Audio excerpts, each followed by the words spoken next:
Well, good morning, GVF. Greetings from my home office here. This is not how I was hoping to address you this morning. We were hoping to kick off the Daniel series this Sunday, but the latest COVID variant, Omicron, has been sweeping through our congregation and through our staff. And at this point, the majority of our staff and many of our key volunteers are now either COVID positive or quarantining because of close contacts. And this, coupled with the fact that they're forecasting ice on Sunday morning, we thought it would be best to hold off on our in-person services, push back the launch of the Daniel series till next week. Today, though, I didn't want to give up this opportunity to talk to you, and I thought it'd be a good time to reflect on a phrase that has been percolating in my mind and heart over the last really couple years. It's come up again and again. It's the phrase from Ephesians chapter 5, verse 15. It's redeem the time. So when I first started ministry, I read a book by the leadership guru Peter Drucker. It's called The Effective Executive, and Drucker in that says something that has always stuck with me. He asked the question, what is your most valuable resource? And then he starts going through and he says, well, it's not education, because you can always go on and get education. You can add that. It's not facilities. You can get more of those. It's not ideas or patents or plans, because you can develop more of those, come up with more of those. It's not money. He says money's important, but you can always make more of that. And then a bit starkly, Drucker goes on to say, it's not people. People think that they're irreplaceable, he says. But the fact is that new people are being made all the time. And then he concludes, your most valuable resource is time. It's your only truly limited resource. You can find ways to get more money, more ideas, more people, but time is what it is. You only have 24 hours in the day. Tick, tick, tick. The clock just disappears every single day for all of us.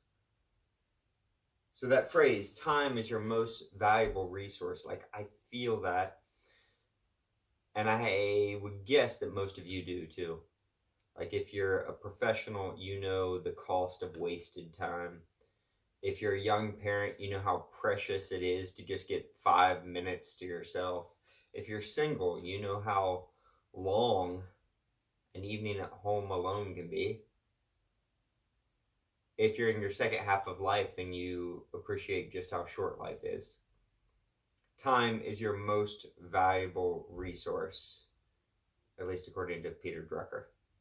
So I've sat with this for years now, and this phrase, this thought has very much shaped my life in many ways.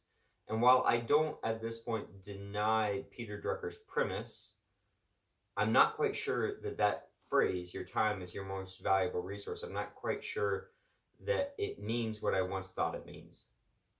So Drucker and most of the Western world following him and following people like him seem to think that that phrase means that we should then maximize every second of our time. We should cram our time, our schedules with as much as possible. This is popularized in the phrases like YOLO, you only live once, and FOMO, fear of missing out.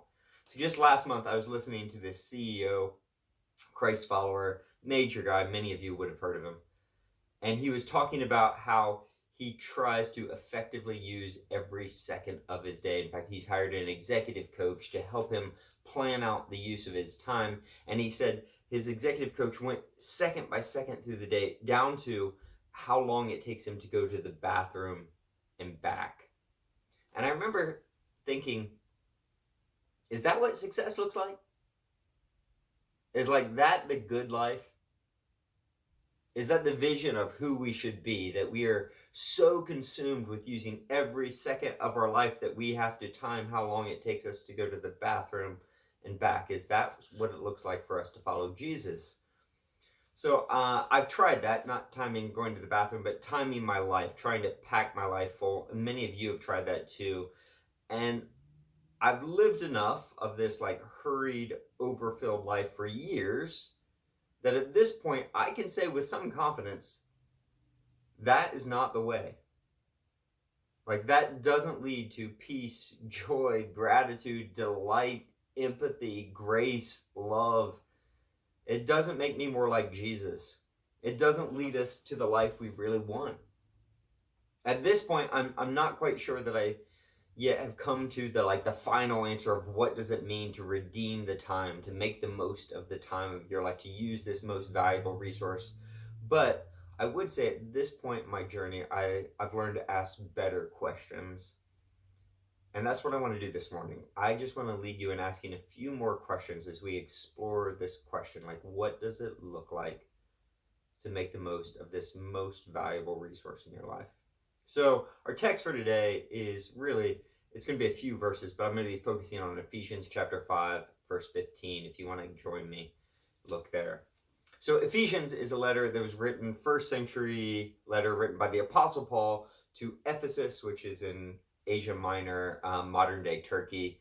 The first half of the letter, the first 3 chapters, is all about the gospel. For it is by grace you've been saved through faith, and this not of yourselves, that even the faith to believe in Jesus is a gift. So all of the first 3 chapters are really focused on Jesus, what he has done for you, what God has done for you through Jesus by the power of the Holy Spirit in your life. All the blessings of the gospel that really are just a gift to you, a free gift, not about you.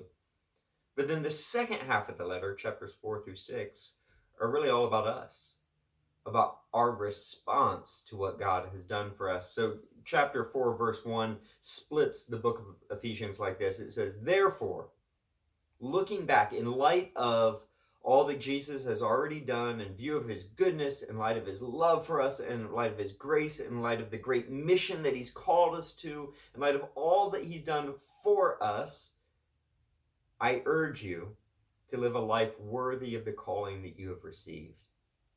Like, I urge you to live your life in response to the gospel and in response to this identity, this gift, this salvation that you could not earn. And then the Apostle Paul, he then goes through point by point what he believes, how it should change our lives, how it should change how I relate to you, how I relate to how I view my talents, how I deal with anger, how I speak, who I sleep with, how I relate to my kids and my spouse and my coworkers and the government. And then in chapter 5, verse 15, he relates how our lives, in view of what God has done already for us, what it looks like to use our time. So chapter 5, verse 15 reads like this. Be very careful then how you live, not as unwise, but as wise. So this section, this is a warning. Watch out, like, don't be foolish. Look at how you're living and think about it. Why? Verse 16. Or how do we do this? Verse 16. Making the most of every opportunity, because the days are evil. So the Apostle Paul wants us to reflect on how we use our time in light of what Jesus has already done for us, in light of the realities that we're facing in this world, in light of the mission to which we're called. And there's really 2 aspects of how he's calling us to view our time. Negatively, he's warning us that there's a danger. There's a danger of passivity. That if you never think about how you're spending your time, if you just float through life doing what everyone else does, you're in danger. Why? Because the days are evil. Because life itself is inclined towards evil. Like, if you do nothing, if you just go with the flow, life slips towards things that don't last. Towards giving your life to the wrong things, towards wasting your life on screens, towards relationships that don't glorify God, towards investing every moment of your life in things that don't really matter. So following Jesus means that we must not be passive with how we view our time, but that we should be proactive. And this is captured in the phrase, make the most of every opportunity. Now, this is one of those rare times in translations when I actually prefer the King James Version over the more modern NIV here. It reads like this, chapter 5, verse 15 and 16. See then that ye walk circumspectly, not as fools, but as wise, redeeming the time because the days are evil. It literally says redeeming the time. The Apostle Paul, negatively, we should not be passive and just let time happen to us, let our time slip away, but positively, we need to redeem the time. This is the language that the scriptures use to describe what God did in rescuing Israel out of Egypt. He rescued them. He pulled them out of harm's way. He redeemed them. It's the language of what Jesus did in leaving heaven, coming after us. He redeemed us from sin, from curse, from death.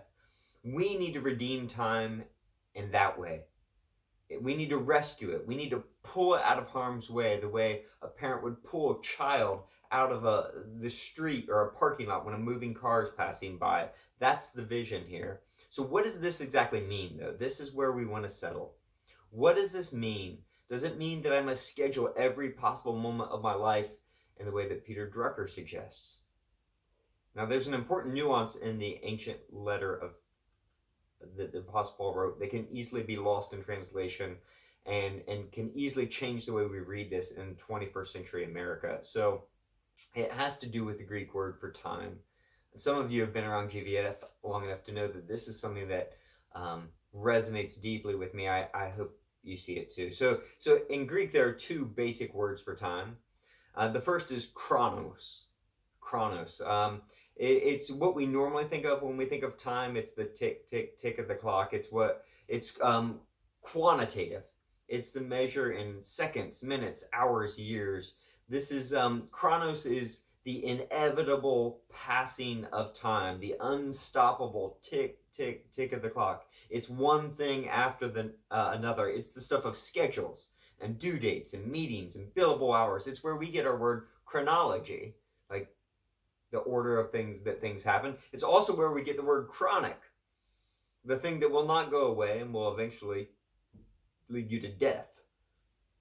So the Greeks, they saw Chronos as this great soul-destroying power. In fact, they personified this power in their god, aptly named Chronos. He is said in the myths to have devoured all of his children, because this is what the god of time will eventually do to you. It will eat all of us. It will devour us all. So that's the one word, chronos.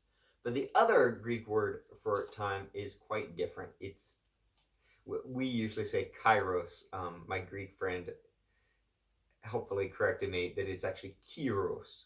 So kairos is not quantitative, but qualitative. It is not the measure of seconds and minutes, but it's measured in moments. So it's defining, it's a defining moment in life. It's what we've called in the past a God-ordained moment. It's the moment when the next words out of your mouth, the next thing you do or don't do, the next decision you make, the next step you take or don't take in your life, in your relationships, in your home, in your career, it's going to echo. It's going to shape your life. It is going to make a difference in eternity. So in that moment, a bad decision or no decision could be disastrous. It's God showing up to Abraham and saying, sacrifice your son, your only son, the son whom you love. It is Jesus out walking on the water, and he looks at Peter, and Peter says to him, Lord, if it's you, call me to come to you. It's Jesus looking at the rich young man and loving him and saying, one thing you lack, go sell everything you have and then come follow me. So if you think back over the past couple years in particular, I'm willing to bet that you will quickly be able to pick out these Kairos moments. Like, you don't easily forget them. There are a few conversations, a few interactions, a few events, a few moments that just imprint themselves on your life. They give your life meaning. They shape your life. They begin, form, or end relationships. They define you, these Kairos moments. And the Greeks, they pictured Chronos as this soul-devouring god, but Kairos was this fleeting, winged god. Chronos and Kairos. You see, Peter Drucker, he's talking about Chronos. The Western world is obsessed with Chronos, but the Apostle Paul here, he's talking about something totally different. He's talking about Kairos. In God's kingdom, time itself seems to be valued and measured differently. For us, one of the most offensive things you could do is waste someone's time, like show up late to a meeting, or this is why we so despise the cable guy and the DMV. They seem to have a systematic way of disregarding our time. This is why when you walk into the DMV and see the long line, it feels like Chronos is devouring your soul. It's an hour of your life that you will never get back.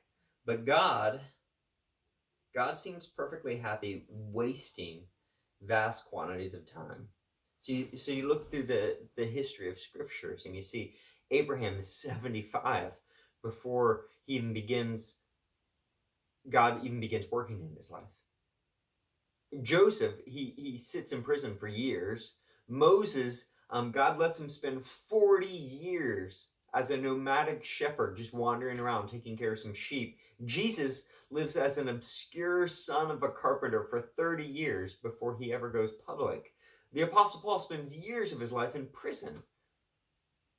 It seems that God doesn't care much for Chronos, almost at all, but that he works in Kairos. Like he waits until the time ripens, until the fullness of time. And then he works, and then he moves, and then he saves. So take, for example, the Gospel of John. If you take the entire Gospel of John, this gives us a good sense of like how God views time. And you ask the Gospel of John, like, how much time does John spend on the first 30 years of Jesus' life? And the answer is, well, unless you consider in the beginning was the Word was God, he spends none. 0.